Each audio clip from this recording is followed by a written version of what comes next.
16. ده معناه ان حضرتك محتاج يبقى عندك وعي ان في اكتر من شعور بيكونوا سبب في انه الغضب يتكون. فلما حضرتك تبقى مدير او تبقى اونر او تبقى كونسلتنت وفي حد جاي لك غضبان، ما ينفعش يبقى عندك جراءة وثقة كاملة تقول ايوه انا عارف هو غضبان من ايه. ازاي يعني؟ هتعرف منين؟ ده في 16 احتمال يخلوه غضبان.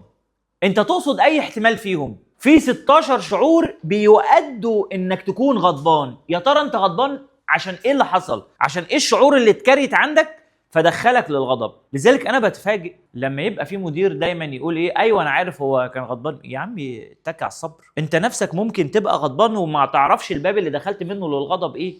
انت ممكن تبقى عارف انه غضبان، ما اصل ده بيبقى واضح. غضبان ليه؟ لا دي قصة تانية خالص.